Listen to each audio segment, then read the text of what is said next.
챕터 7. 순종. 내 뜻을 내려놓을 때 열리는 문.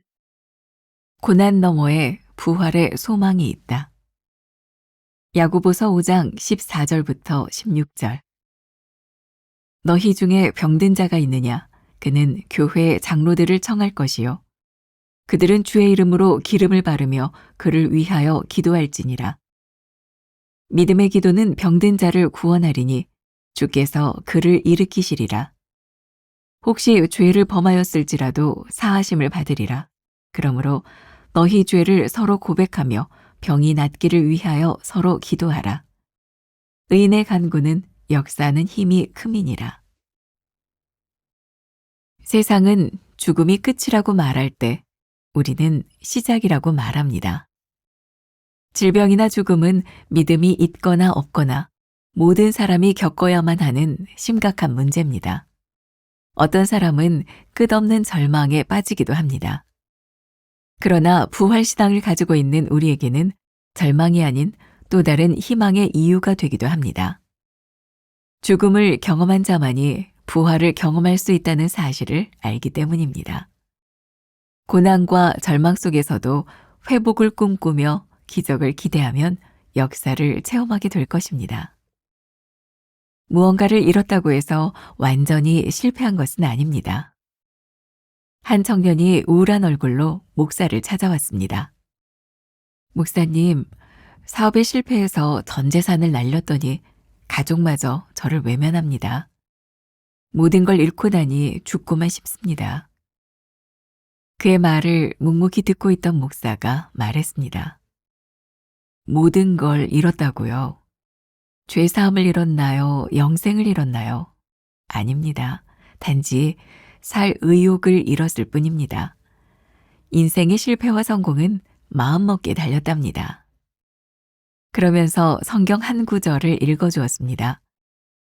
모든 지킬 만한 것 중에 더욱 내 마음을 지키라. 생명의 근원이 이에서 남이니라. 사람은 죽이는 능력은 있지만 살리는 능력이 없습니다. 오직 생명의 주이신 하나님께만 죽은 자를 살리는 능력이 있습니다. 부활은 치유와 회복의 역사가 구체적으로 일어난 사건입니다.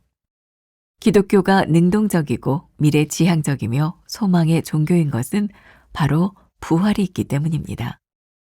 우리가 보낸 고난의 시간들은 사실 오늘의 부활을 위한 전주곡일 따름입니다.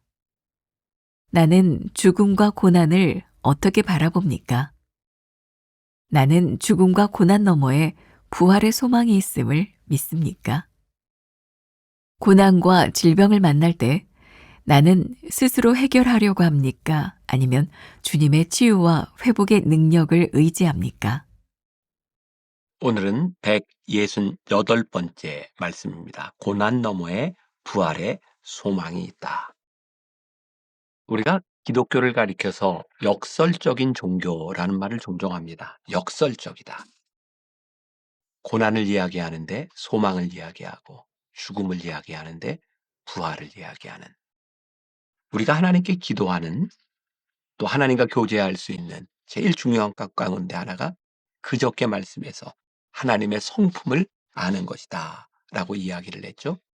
우리가 어떤 기도를 해야 되는지, 하나님은 어떤 분이신지를 아는 게 참 중요한데, 오늘 그 중에 하나가 고난 너머에 부활의 소망이 있다는 것을 알고 기도하는 것. 또 오늘 우리가 읽은 본문 말씀 야고보서 5장 13절부터 16절 말씀은 저는 마치 기도의 매뉴얼과 같은 것이다 라는 생각이 들어요. 너희 중에 고난당하는 자가 있느냐? 그는 기도할 것이요. 즐거워하는 자가 있느냐? 그는 찬송할지니라. 고난당하는 자가 있다면 기도하라. 그런데 굉장히 중요한 게 있어요. 우리가 알아야 될 것, 고난이 다 같은 고난이 아닌 거예요. 우리들의 인생에 죄로 인해 오는 고난이 있고, 또 하나는 선을 행하다가 우리들에게 오는 고난이 있어요. 죄로 인해서 우리들이 고난을 당한다면 어떻게 기도를 해야 될까요? 회개 기도해야죠. 만일 우리들이 선을 행하다 당하는 고난이 있다면 어떻게 기도해야 될까요? 이거 능히 이길 수 있도록 힘을 달라고 기도해야 되겠죠. 베드로전서 2장 20절에 이런 말씀이 있어요. 죄가 있어 매를 맞고 참으면 무슨 칭찬이 있으리요? 그러나 선을 행함으로 고난을 받고 참으면 이는 하나님 앞에 아름다우니라.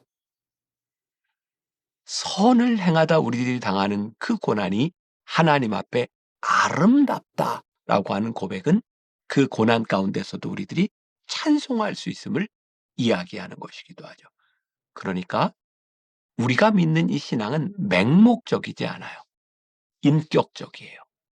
하나님이 어떤 분이신지를 알고 우리들의 삶의 고난이 어떤 고난인지도 구별할 줄 알아야 올바른 신앙 가운데 서는 거죠.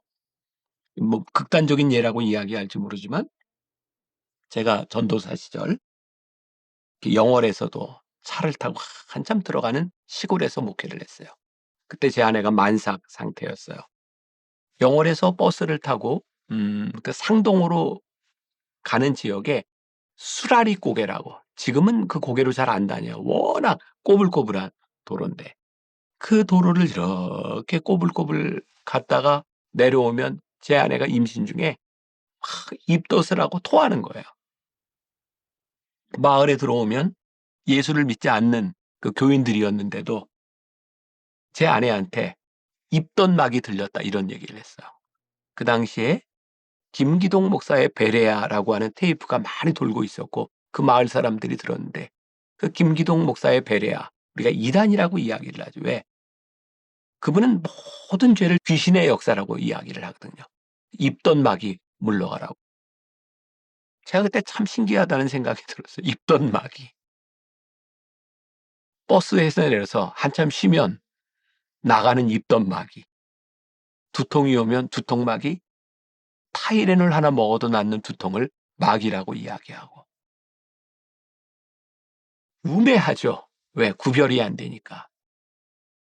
우리의 몸에 기능적으로 오는 병과 악한 영이 우리들에게 주는 그 병도 구별하지 못한다면 올바른 기도를 할 수 없는 거예요.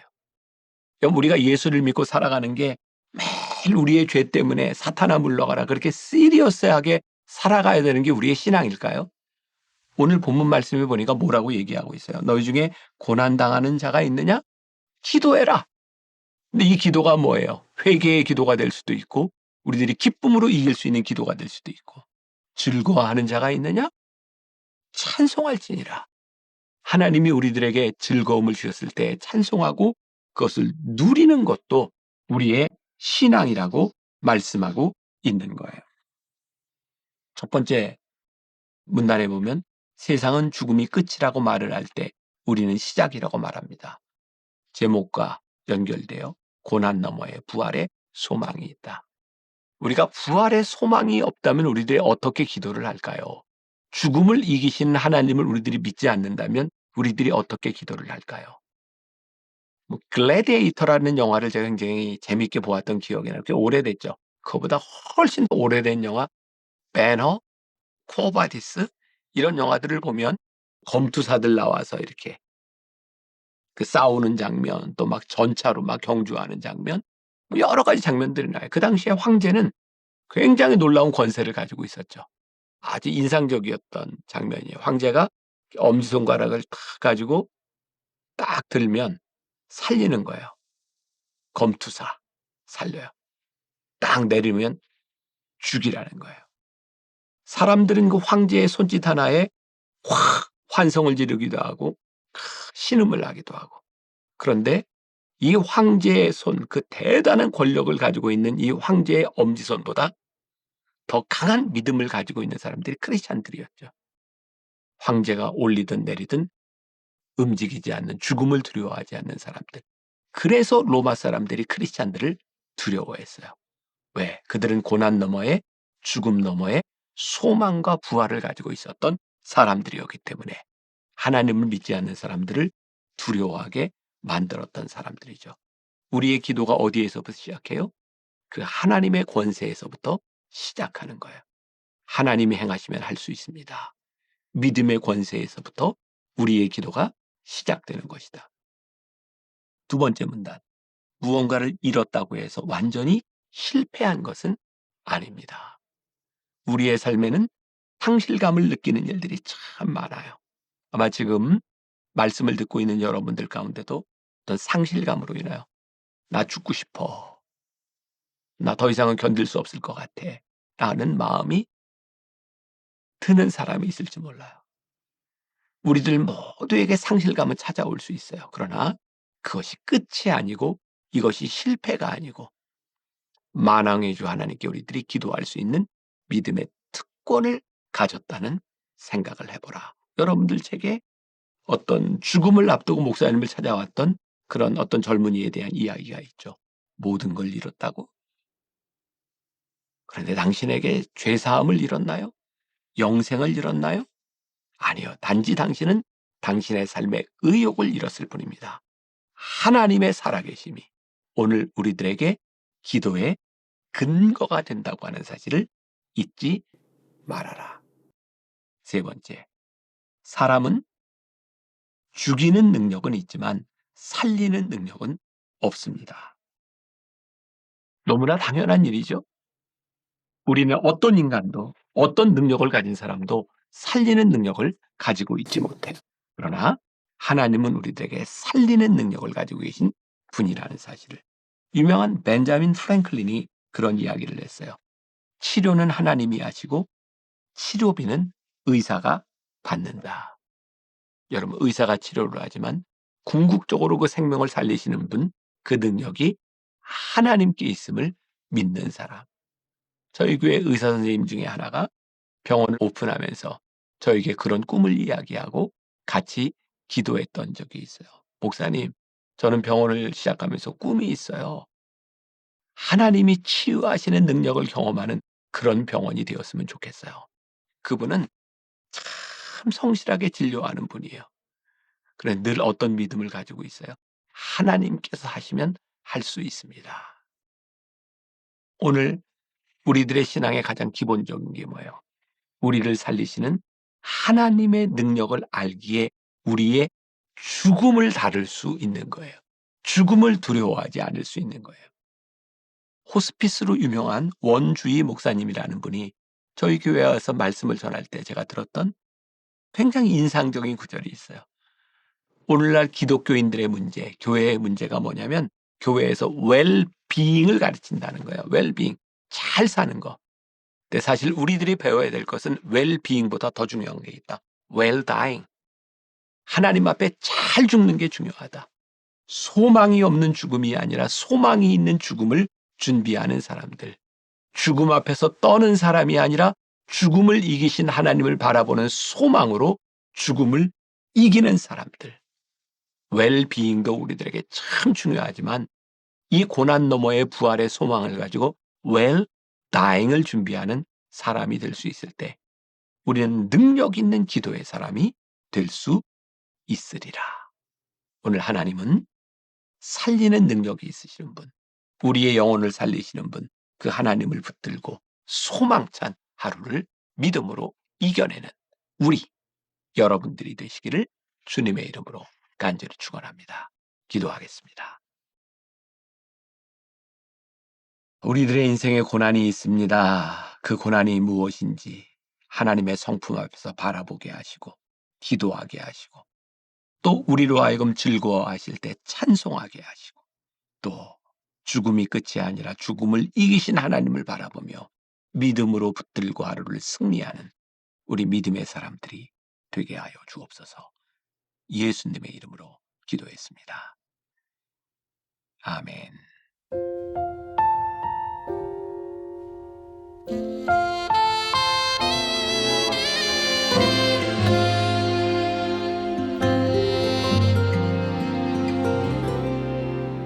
메마른 영혼을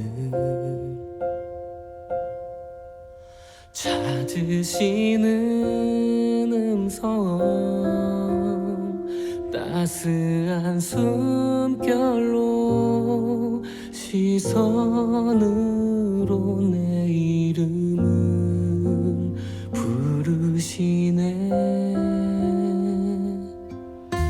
시린 세상 속에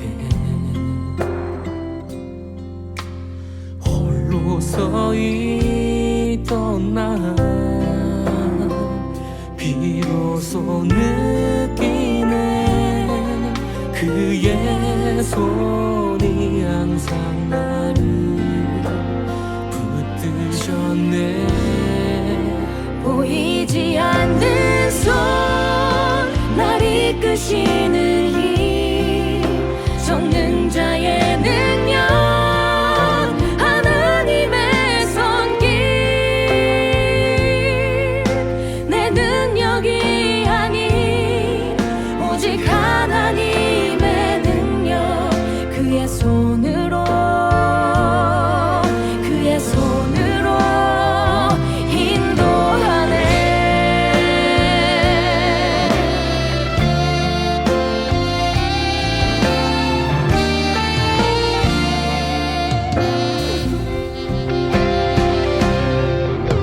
시린 세상 속에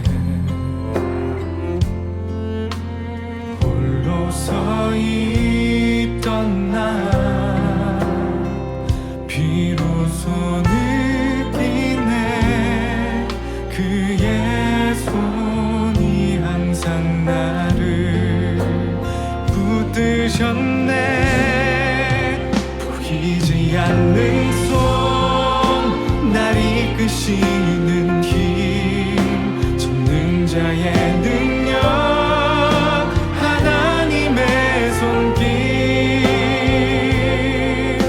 내 능력이 아닌 오직 하나님의 능력 그의 손으로 보이지 않는 손 날 이끄시는 힘 전능자의 능력 하나님의 손길 내 능력이 아닌 오직 하나님의 능력 그의 손으로 그의 손으로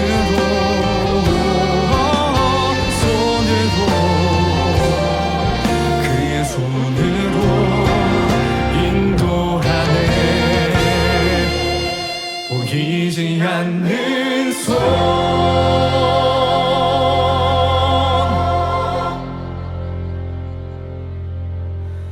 주